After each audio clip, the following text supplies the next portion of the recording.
What sparked my interest with Ethereum? It was a conversation at a lunch where a number of us technologists get together and we discuss what's the latest and greatest. And some new kids said, "Have you heard about this new application called Ethereum? It's a cryptocurrency with a programming language." I hadn't heard of it. They said, "Do you know what Bitcoin is?" "Yes, I know what Bitcoin is." So imagine Bitcoin and a programming language together. What could you do with that? And because we were working on a secure records platform already, one of the things we wanted to do was track certain pieces of it with precision and honesty and truth. Ethereum sounded like the greatest solution ever in that first instant.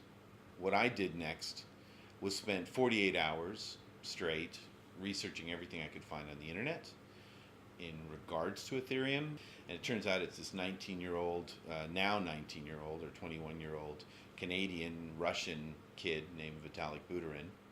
Intelligent guy, but what really struck me as something that something important, something about his ethos that was important, is that he really tried to encapsulate this technological and fintech solution in a very altruistic, very open, very balanced philosophy.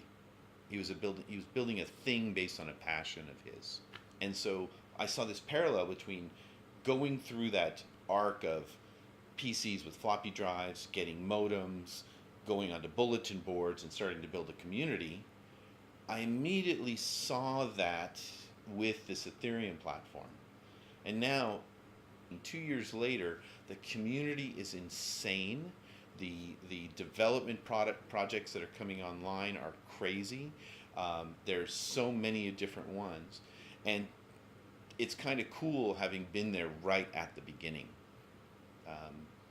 Our platform, dHealth, is really the second rendition of our original idea called My Health IRL. My Health IRL was the first medical app on the DApp list, on the decentralized app list, and you can look up. And we started that back in April of 2016, and it was a perfect transition from our secure file platform to a secure blockchain-enabled file platform. And so we were in that space, and we've been pushing this idea ever since. And that's really the first steps of dHealth.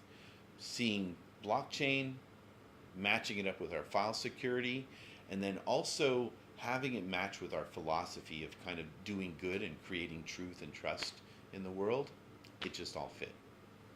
So we're in process of going out and asking for money. And if you as an individual want to join us as a member, you can help us develop this platform by going to dHealthNetwork.io and just hit the join button. So our funding model is come and buy some tokens and help get involved right now.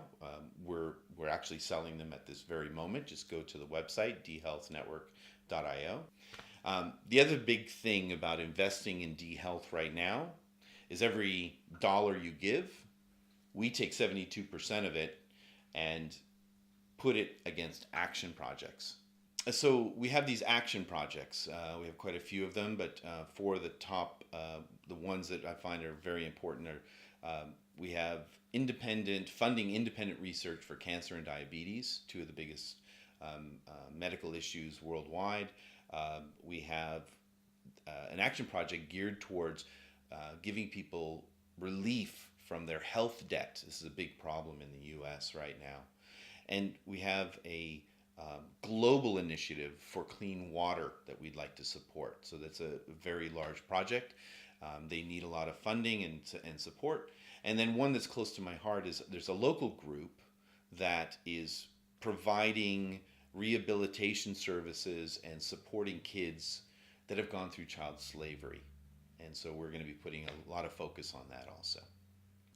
So you give us $1, we give you $1 worth of cryptocurrency. Of your dollar, 72 cents of that dollar is going to help someone, something, or develop a research project.